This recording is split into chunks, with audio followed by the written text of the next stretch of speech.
Hachette Audio presents Underground Airlines. Written by Ben H. Winters. Read by William Demeritt.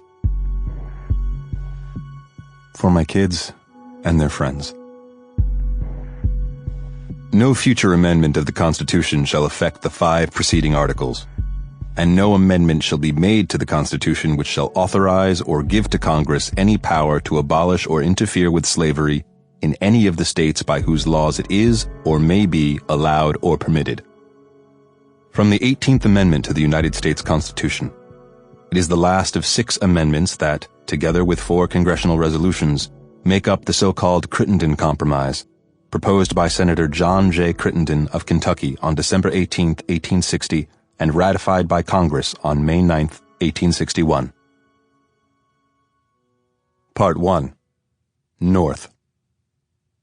It is a strange kind of fire, the fire of self-righteousness, which gives us such pleasure by its warmth, but does so little to banish the darkness. Augustine Craig White, From the Dark Tower, a pamphlet of the American Abolitionist Society, 1911. Chapter 1. "So," said the young priest, "I think that I'm the man you're looking for."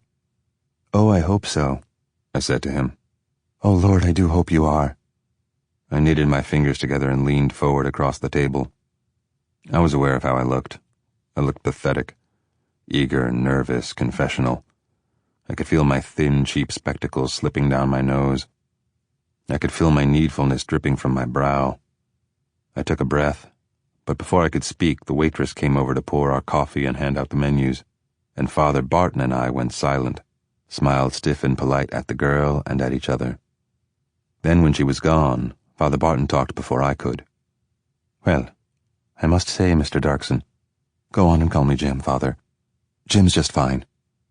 I must say you gave Llewellyn quite a start." I looked down, embarrassed.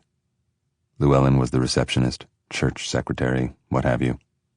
White-haired, apple-cheeked lady sitting behind her desk at that big church up there on Meridian Street, St. Catherine's, and I suppose I behaved like a wild thing in her tidy little office that afternoon, gnashing my teeth and carrying on, throwing myself on her mercy, pleading for an appointment with the Father. It worked, though. Here we were, breaking bread together, the gentle young priest and I.